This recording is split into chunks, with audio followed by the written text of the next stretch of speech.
It starts in a room that smells of stale coffee and desperation. A high-powered entrepreneur sits in the crowd, her face strained with exhaustion. Once at the top of her game, now she's drowning. In stress, in burnout, in endless to-do lists. Not far from her, an artist slumps in his seat, wrestling with his own inner storm. His talent is undeniable, but his confidence is cracked, and success feels like a distant memory. Both have reached a breaking point, and neither knows what's next. They didn't come to this seminar for entertainment. They came for something more. A sign, a shift, a spark. On stage stands a man known only as the Spellbinder. He's legendary, part motivational guru, part philosopher, and part mystery. His presence commands the room. He speaks not just with passion, but with purpose. He talks of potential, of greatness, of how most people tiptoe through life, hoping to safely arrive at death. His words cut deep. But suddenly, in the middle of his powerful monologue, he stumbles, his voice falters, his body sways, and then he collapses. Panic spreads across the room. Paramedics arrive, whispers echo, and just like that, the night ends in confusion and fear. But not for everyone. As the artist and the entrepreneur gather their things, a strange man approaches. He's barefoot, dressed in tattered clothes, hair wild. He looks like someone who might be living on the streets, but there's something off. His eyes are too sharp. His presence too calm. He says something that neither of them will ever forget. You two, you've been chosen. Meet me tomorrow at 5 a.m. Trust me, your life will never be the same. They exchange confused glances. Who is this guy? A lunatic? A stalker? Why 5 a.m.? Still, something pulls at them.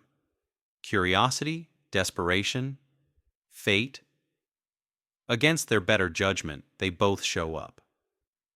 The next morning, the sky is still dark when they arrive at the designated spot. The air is crisp, the city quiet, and then the man appears again. This time, not in rags, but in a sleek private jet. The truth hits hard. He isn't homeless. He's a billionaire. One of the world's wealthiest men, yet entirely anonymous to the public eye. His fortune is enormous, but his purpose is bigger, and he's about to change their lives. He invites them on an adventure, one that will span continents, dive into ancient wisdom, modern neuroscience, and personal mastery. But the first rule is non-negotiable.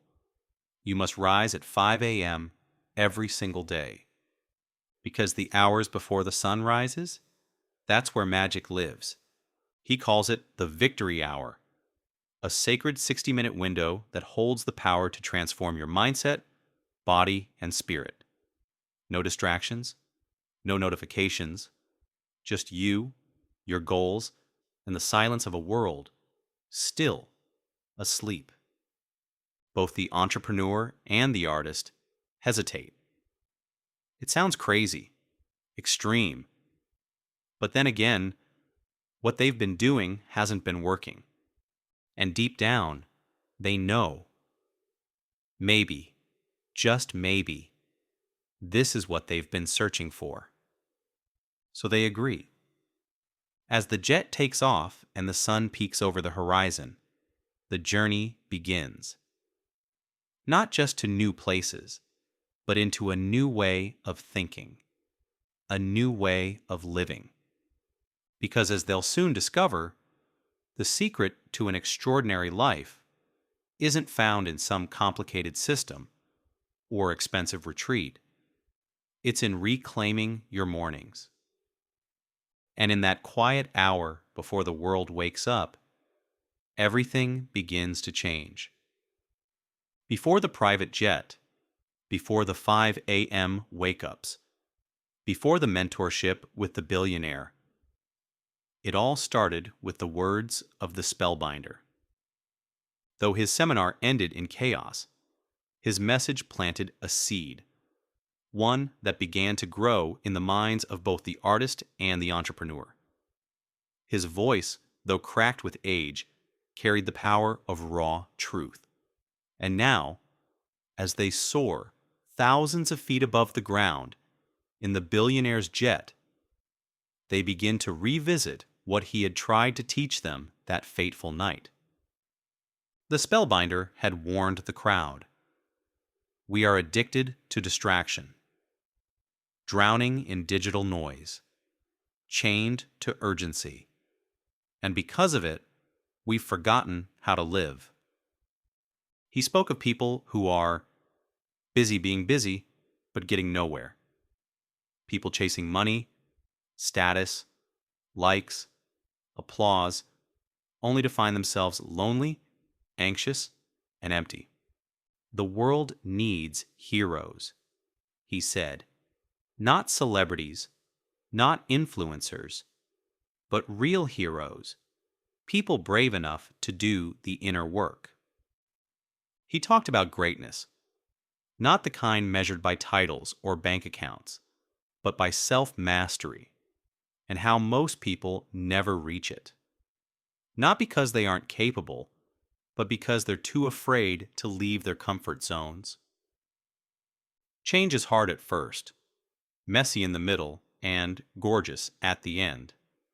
The billionaire turns to his two new protégés and asks, "Do you remember those words?" They nod. Every line had hit like a jolt of electricity. He continues, "That wasn't just a speech. It was an invitation. To step out of the ordinary, to reject mediocrity, to become a member of the 5 a.m. club." He explains that most people want improvement, but without disruption. They want success, without sacrifice. But personal mastery? That's earned, not gifted. And it always begins with your mindset. He breaks it down. Mindset, the way you think, the lens through which you view the world. This is the foundation. Heartset, your emotional life, your ability to feel deeply, heal wounds, and stay inspired. Healthset, your physical well-being. Energy, strength, and vitality are non-negotiable. Soulset, your spiritual core. Your connection to purpose, meaning, and stillness. Together, these form the 4 interior empires. Most people only focus on mindset and completely ignore the other 3. But true transformation? It comes when all 4 are aligned. As the jet descends toward Mauritius, an island paradise where the real training begins, the billionaire says something that makes them pause. The way you begin your day defines how you live your day. And how you live your day determines the quality of your life. It's simple, but powerful.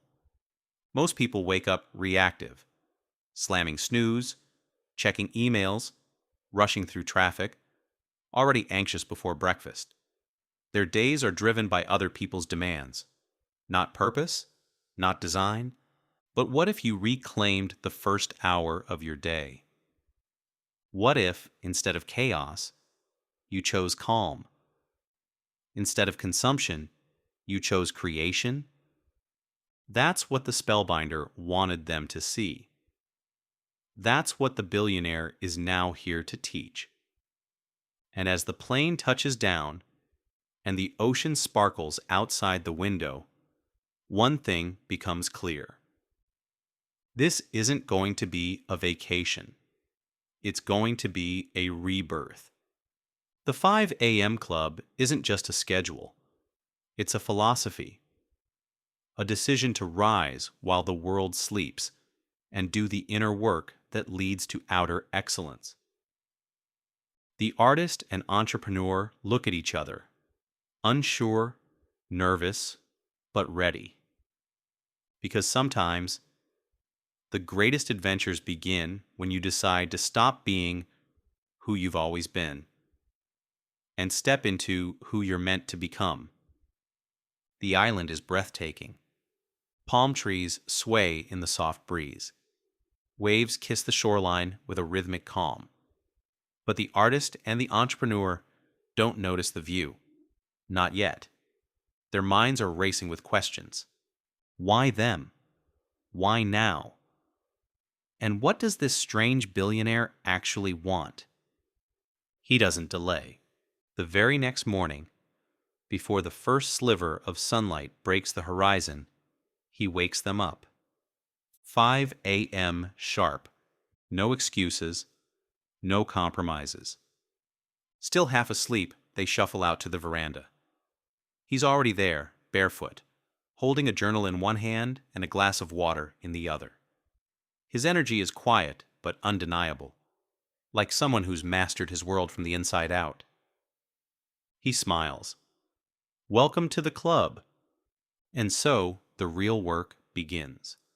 Over fresh fruit and warm morning air, the billionaire begins to share his story. A story of wealth, yes, but also of breakdowns, of loneliness, of losing everything that mattered, and building something far better in its place. He tells them how success without self-control is a trap. He had built empires, but ignored his health, made millions, but lost his joy. Until one day, everything collapsed. And from that wreckage, he rebuilt his life around one single principle. Own your morning. Elevate your life. He breaks it down for them. Greatness, he says, isn't an accident. It's not about being born talented or lucky or connected. It's about deliberate daily habits. It's about becoming the kind of person who earns greatness by how they show up, especially when no one is watching. And here's the key. Geniuses, business titans, and world changers all have one thing in common. They build their lives around the hours the rest of the world wastes. He calls it the 20-20-20 formula. And it's the foundation of the 5 a.m. Club. But before he teaches them that, he gives them a warning. The next few weeks will be uncomfortable. Waking up early will mess with their routines. Doing deep inner work will bring up pain. But on the other side, clarity, discipline, freedom. He gives them a challenge. Stick with the system for 66 days. That's how long it takes to hardwire a new habit. Not 21, not 30, 66. Because true transformation isn't instant. It's earned one morning at a time. The artist is skeptical. He's always been a night owl. He works best after midnight. But the billionaire counters.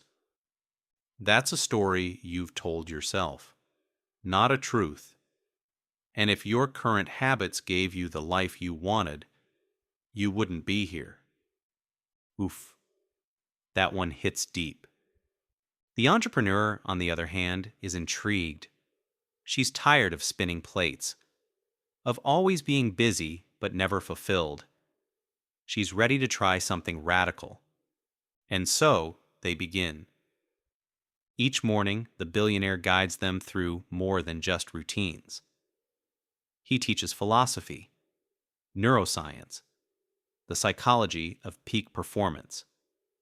He breaks down what separates legends from average performers. And It has nothing to do with talent. The world is full of intelligent people stuck in average lives. Intelligence isn't enough. Discipline is. He introduces them to what he calls the twin cycles of elite performance. A rhythm of high excellence, followed by deep recovery. Like a sprinter who runs at full speed, then completely rests before the next burst. Most people burn out because they go hard without recharging. But the elite, they sprint. Then they rest with intention.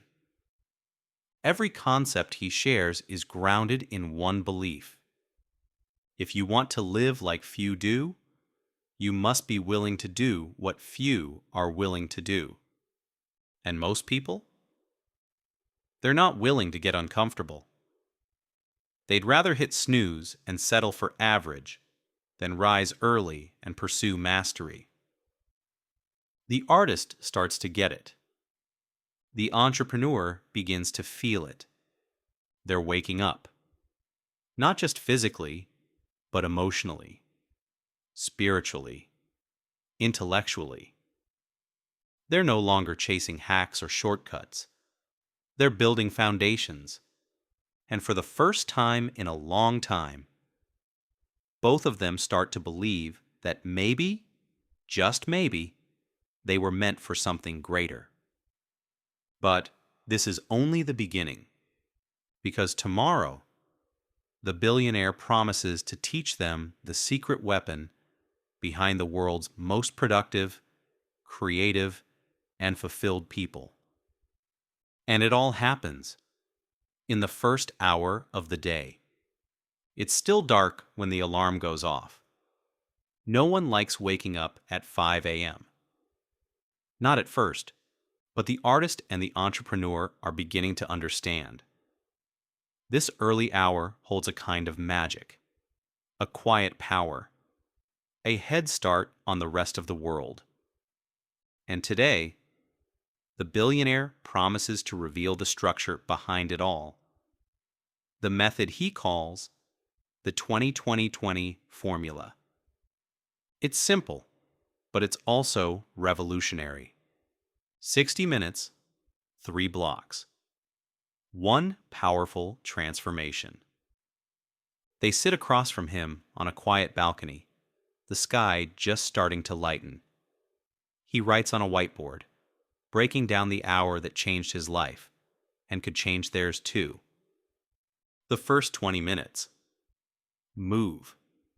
You wake up groggy, maybe even grumpy, but what you do next sets the tone for your entire day. The billionaire explains that the first 20 minutes should be devoted to intense movement, not a casual walk, not checking your phone while stretching. Real movement, sweating, pushing, waking your body up at full throttle. It could be jumping jacks, dancing, running, or shadowboxing. The goal is to get your heart racing. Why? Because it floods the brain with dopamine, the motivation neurotransmitter. It lowers cortisol, the stress hormone. It boosts BDNF, brain-derived neurotrophic factor, which literally grows new neural connections. And it triggers endorphins, natural mood elevators. Most people spend their mornings in a fog, he says. You'll spend yours becoming unstoppable. The next 20 minutes? Reflect. Now that the body is awake, it's time to awaken the soul. This second block is for reflection, silence, stillness. It's where you journal your thoughts, track your goals, write your gratitudes, or simply sit in quiet meditation. It's the antidote to a world of noise. The entrepreneur struggles with this one. I'm not good at sitting still, she admits. He smiles. That's exactly why you need to. Most people react all day long. They never pause to reflect, to design their life. This 20-minute window is where you reconnect to your why. Stillness isn't laziness. It's where clarity lives. The final 20 minutes, grow. The last block, learning, feeding the mind with new knowledge.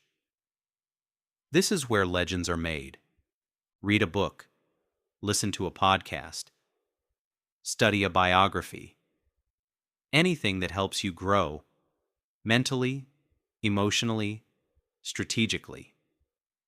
The billionaire explains that while most people binge content to escape their lives, the top 1% use the morning to shape theirs. Growth isn't a coincidence. It's scheduled.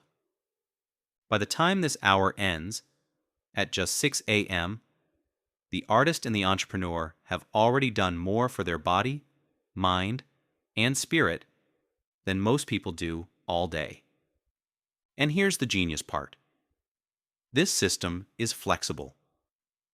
You can shift the times, October 10th, 2010, or October 30th, 2020, or adjust the activities.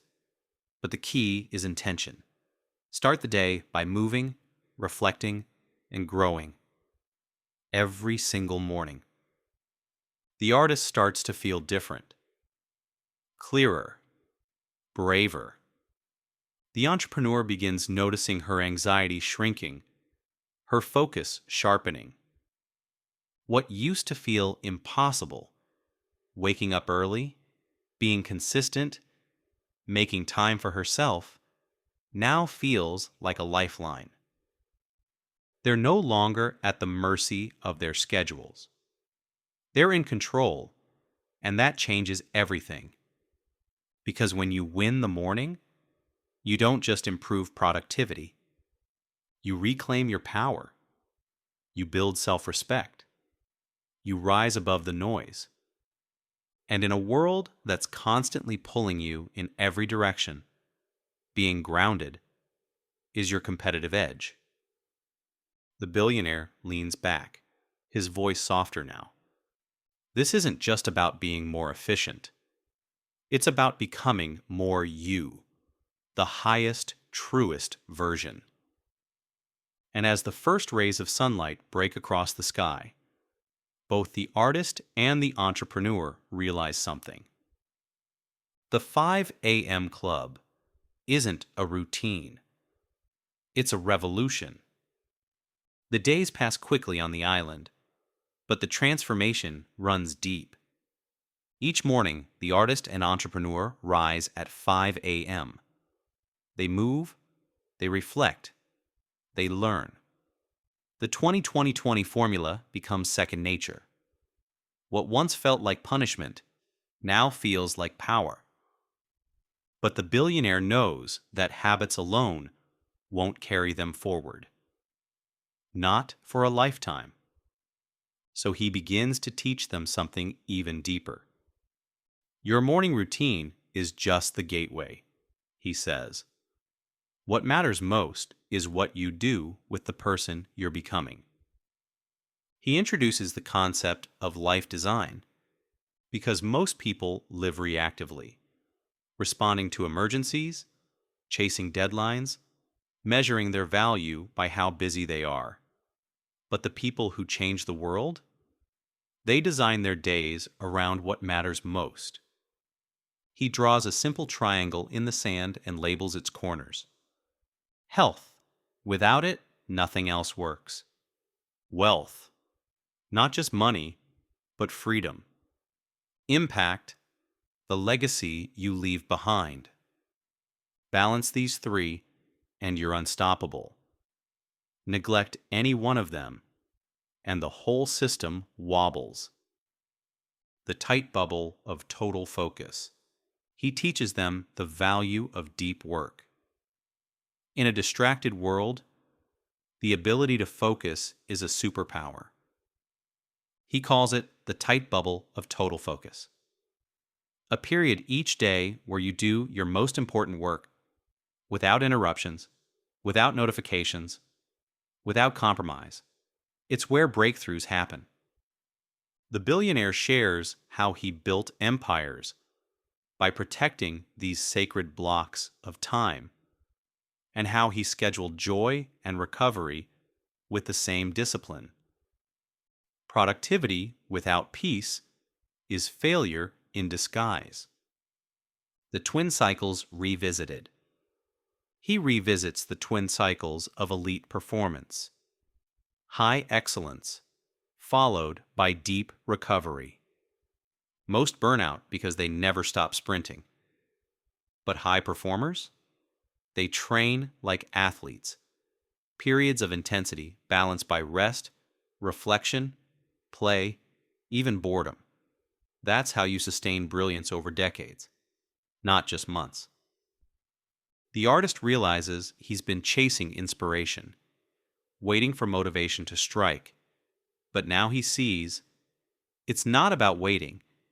It's about creating conditions where creativity can't help but show up. The entrepreneur finally lets go of the idea that busyness equals success. She starts to build systems, to say no, to protect her energy like a priceless asset. The final lesson: legacy over likes. On their final morning, the billionaire takes them to the highest cliff on the island. The ocean stretches endlessly in every direction. It's silent, sacred. He turns to them and says, "One day your story will end. The question is, will it matter?" He reminds them that fame fades. Applause dies out. But impact, real, deep, human impact, echoes for generations. It's not about how many people follow you. It's about how many lives are better because you were here.